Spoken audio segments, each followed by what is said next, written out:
Coming up on ATV News. People are going to be excited. Find out what all the buzz is about from many Utah businesses.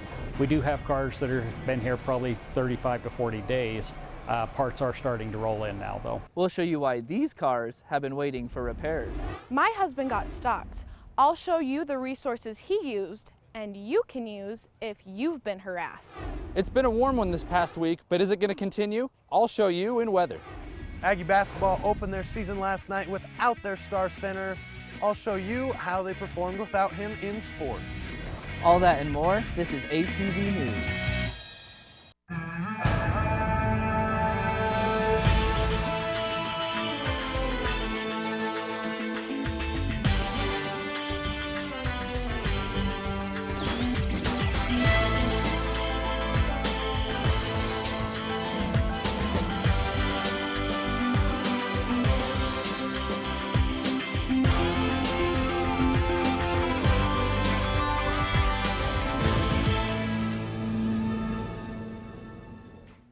Welcome to this edition of ATV News. I'm McKay Jensen.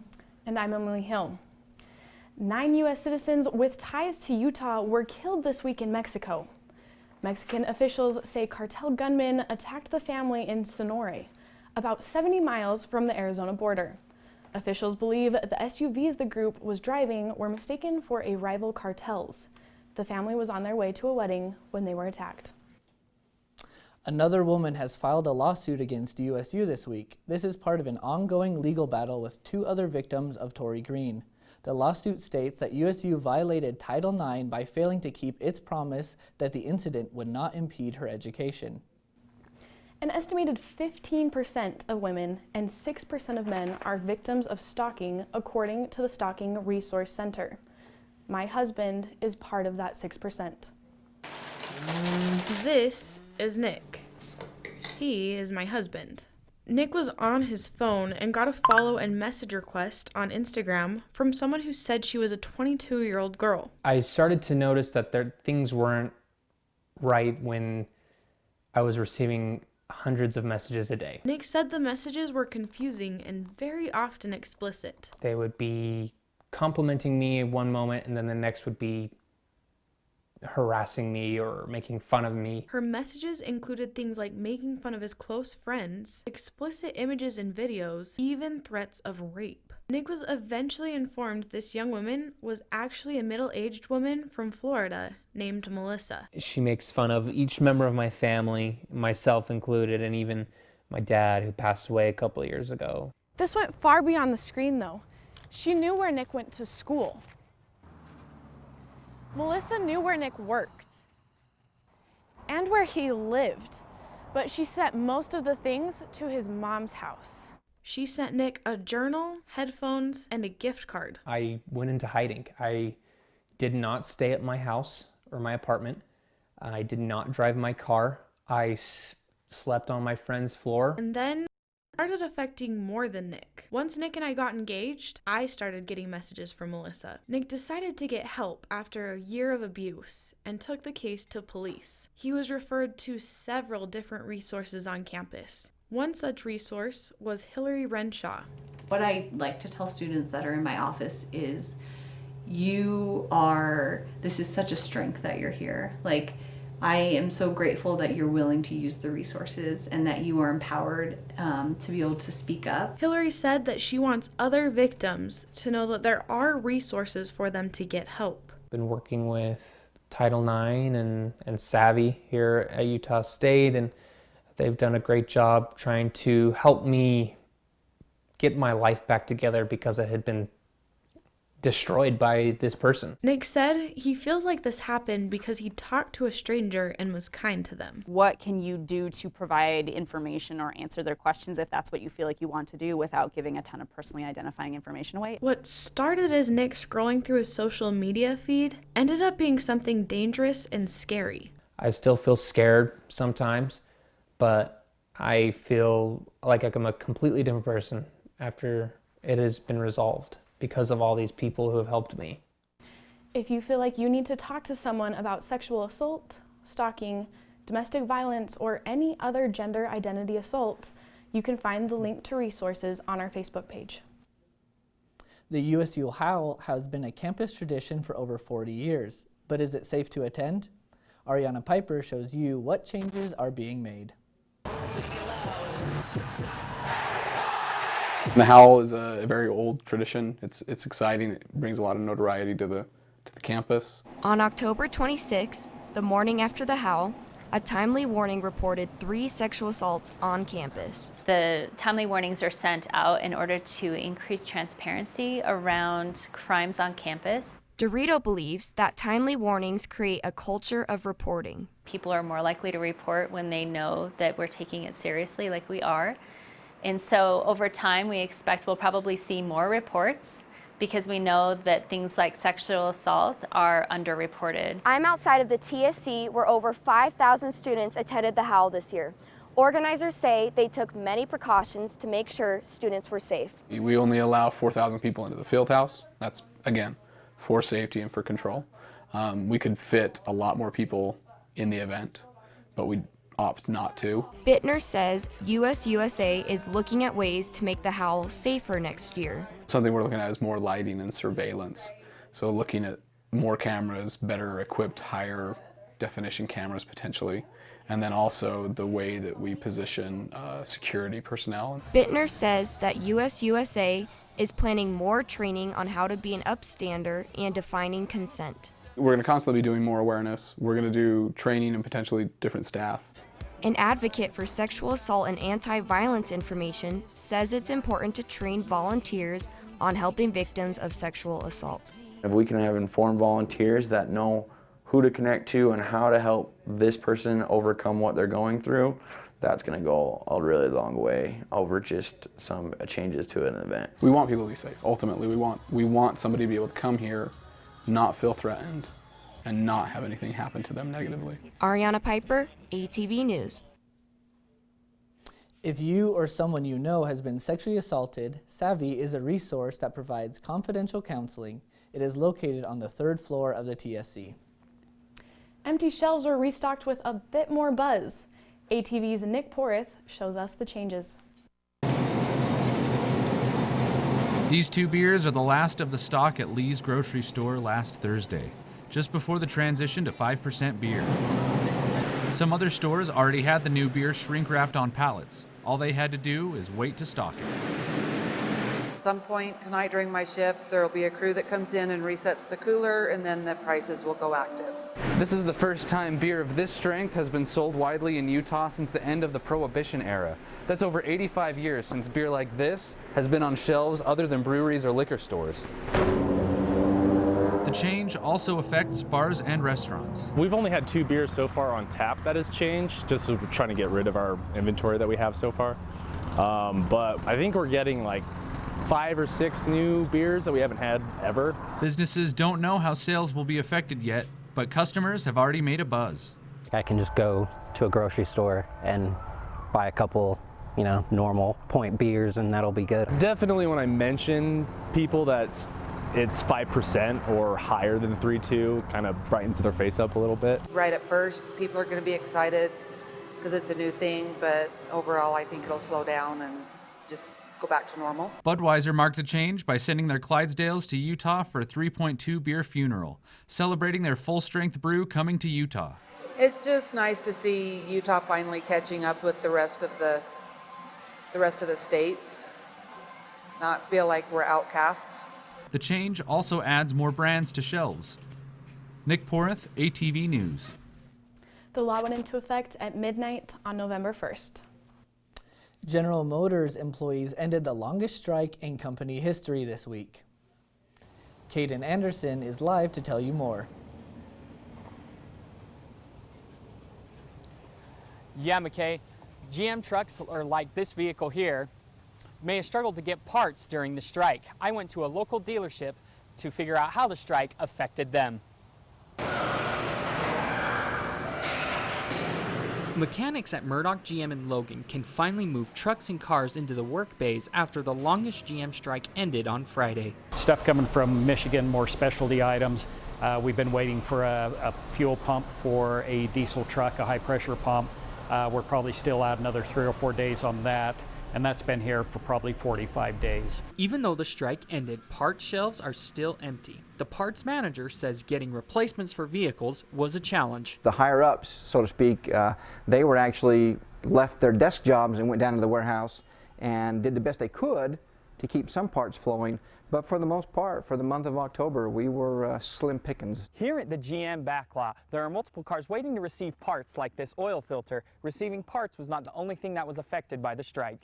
GM also said receiving new cars to put on their lot was affected by the strike. The sales manager says they lost some customers due to the strike. I have a couple customers that ended up buying other brands because we were not able to get them the trucks that they needed for their business. Employees at this dealership say they are happy the 40-day GM strike is over. Obviously, people are back to work, but it's good that we, have the parts supply chain back up and running. Super glad the strike's over. We can get back to business. The dealership said that they should be all caught up on their repairs within the next 2 weeks. Reporting live, Caden Anderson, ATV News. Thanks, Caden. Nick Porth is here to give us a quick glimpse at the weather this week. What should we expect, Nick? Well, it's been a bit warmer this last week, and that trend just might continue. I'll show you how it's looking coming up on weather. The current temperature is 57 degrees. They know that I love them and that I am a safe person if they ever needed to talk. Coming up, find out how this love all started with waffles. And we'll show you what some Aggies put on this rocket. I tried Oxy at a couple of parties. I thought I had it under control. I didn't know it'd be this addictive. I didn't know how far I'd go to get more.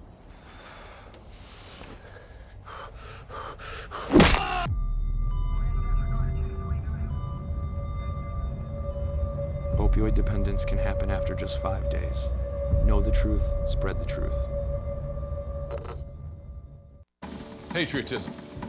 It inspires passionate debate. It's worn like a badge of honor with good reason, because it means love and devotion for one's country. But what really makes up this country of ours? It's the people. To love America is to love all Americans. This year, patriotism shouldn't just be about pride of country. It should be about love. Love beyond age, sexuality, disability, race, religion, and other labels. Because love has no labels. Hey everybody! Heart disease affects 1 in every 3 women in America, but you can fight back. There's no time to lose. Mothers, sisters, daughters, families, and friends, it's time to shout louder, stand stronger, and demand change. Let's go! To the Batmobile. Dang it. To the invisible jet! Dang it. Together, we can put an end to heart disease. It's time to go red for women. I could use your help. Yeah! Learn more from the American Heart Association at www.goredforwomen.org.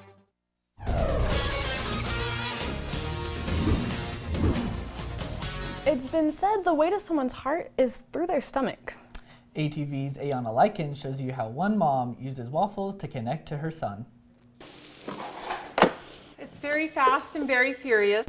That's how one mom describes her Wednesdays. She does more than just cook waffles. Oh, they're wonderful. My goal was just to be able to connect.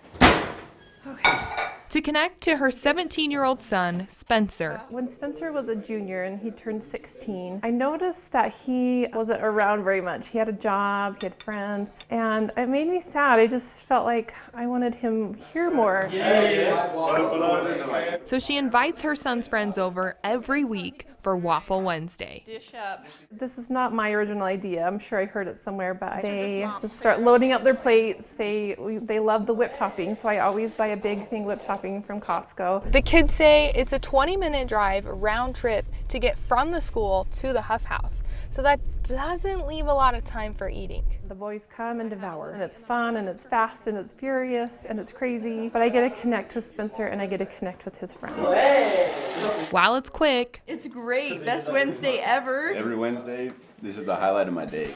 So how's your day going? Good. How about she said she wants to connect with her son's friends because I did have a good friend's mom that was, sorry, I'm going to get emotional, that was, she was a really strong influence in my life and helped me. And I always wanted to be that kind of mom where the kids could just come and know that I'm a safe person if they ever needed anything. She really loves my friends, and my friends really love her. They call her Mama Huff. If they can know that they're loved at least once a day, at least once a week on Wednesdays, then I've done my job. You too. Have fun. Happy birthday. Ayana Likens, ATV News. Huff says even though her son will be graduating in May, her younger 12-year-old daughter can't wait to host Waffle Wednesdays. There's a new satellite in space this week. Austin Elder shows you how people from USU are connected to it.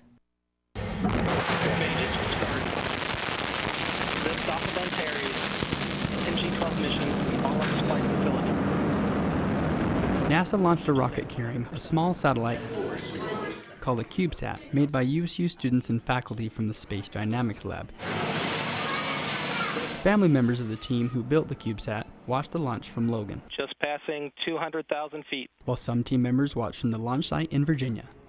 About the size of a loaf of bread, the CubeSat will measure aerosol particles in the atmosphere. They interact with the clouds, how clouds are formed, how ice is formed, and understanding that better is important for us to understand how the climate works. The CubeSat that was launched into space arrived at the International Space Station on Monday and will actually add to a long list of satellites that SDL has launched into space, some of which you can see here on Innovation Campus. Traveling roughly 17,000 miles per hour aboard the International Space Station, SDL says astronauts will deploy the CubeSat when their schedules permit. HARP is right now actually integrated inside a deployer that is designed for this very purpose, where the astronauts will actually just have to kick it out using the deployer from ISS. So we look forward to when HARP is deployed from ISS, when we get the first data back from it. It will be a great experience. Load release, phasing out. Austin Elder, ATV News. SDL is already working on its next CubeSat. They say it will help gather more information about ocean biology, aerosols, and clouds.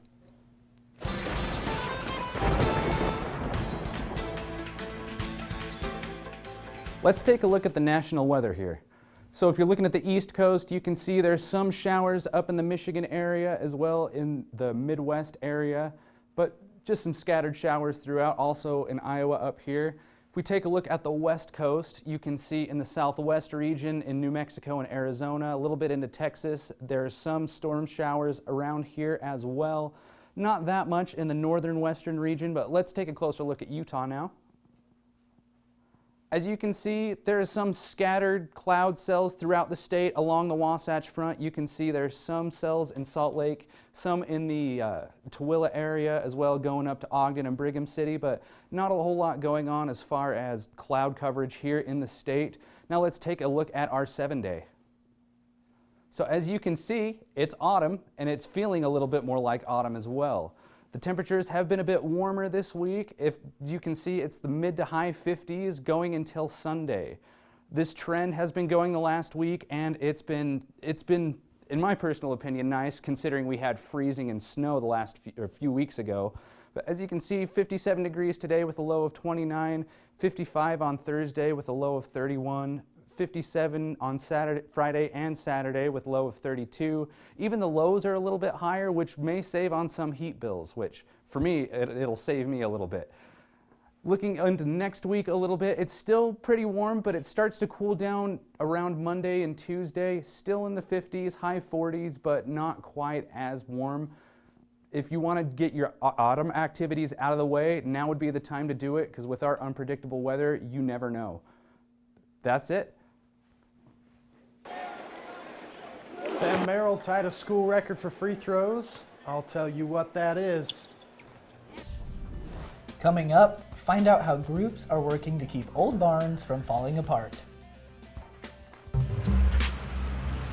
I'm 1 on Lucky Guide. The chance of being involved in a robbery is 1 in 757. The chances of being struck by lightning 1 in 750,000. Please fasten your seatbelts for unexpected turbulence. The chances of being a victim in an airline crash, 1 in 29 million. Hey, could I get some peanuts? The chances of being involved in a car crash are far greater than lightning strikes and plane crashes. And if you are texting while driving, your risk of crash increases 23 times. Now, I may be an unlucky guy, but I don't have to be part of that statistic, and neither do you. Drive responsibly.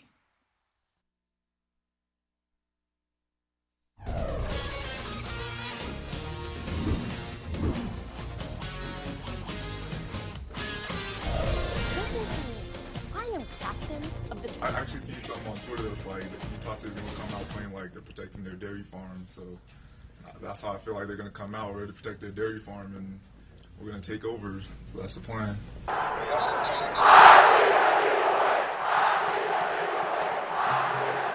Aggie fans showed up for the game against BYU, but they didn't really get what they came to see. Utah State got lucky here on the early fumble by BYU after Shaq Bond delivered a big hit to the running back, and Justice Te'ai was able to recover that one. Jordan Love threw his only touchdown of the game here to Siyosi Mariner on a 26-yarder to tie it up at 7 late in the first quarter. BYU really would run away with it after that, though. Jordan Nathan there, some of his 135 yards receiving. And then you got Gerald Bright's second touchdown of the game for the Aggies. Only one of the game for him. Coach Gary Anderson thinks the team played well at times in this game, though. We had some mojo at times tonight, which was good to see. You know, we got some things going. We got the ball moving. You know, we got to finish drives, and we can't turn it over. Aggies lose the wagon wheel to the Cougars, but have a chance to take it back next year on October 2nd in Provo. The Aggies. Welcome to ATV Sports. I'm Adam Larson. Utah State men's basketball hosted its first game last night in the Spectrum against Montana State. Sam Merrill got the and one here for his game high 28 points and tied a school record with 17 free throws made in the game. The Aggies would struggle shooting in the game, just 38%. The Bobcats kept it close pretty much all of this game. Utah State got some solid contributions. There's Abel Porter's 2 of his 10 points. And Justin Bean here in a moment. 13 points and 10 rebounds. Frey was pretty much unstoppable for the Bobcats in this game. Another one of his 6 3-pointers. He led all scorers with 34 points in the game. Utah State able to pull away late in this one, partly due to the 45 free throws they shot in this one. Usually early in the season, refs are a little more whistle happy. Not whistle happy, but they like to set the tone on what they're going to call and not. Luckily for the Aggies, the refs weren't whistle happy on this play at the end of the first half as Kuba Karwowski blocked a shot, and then he blocked another and one more right at the end of the first half, not allowing the Bobcats to get any shots off. There's Merrill's only 3-pointer made of the game, and then Justin Bean's dunk, the only dunk for the Aggies on the night. Brock Miller sealed the victory for Utah State with his second make of the game as Aggies would win 81-73. They take on Weber State Friday in the Spectrum. The Aggie women took on Arizona Christian at home in its exhibition game. The women's team, Lindsey Jensen Baker hitting the 3 here, and then Haley Bassett catching the pass inside for the easy 2 of her 21 points on the night. Utah State would finish the game shooting 46% compared to the Firestorms' 36%, and also held ACU to just 28% in the second half and 7% from 3. A sweet spin move from Marlene Aniambosu helped Utah State walk away with a 90-56 victory in this one. The Aggies take on Portland tomorrow morning at 11 a.m. in the Spectrum. If you wanted to see BYU lose, it wasn't going to happen at the football game, but it did happen at the hockey game.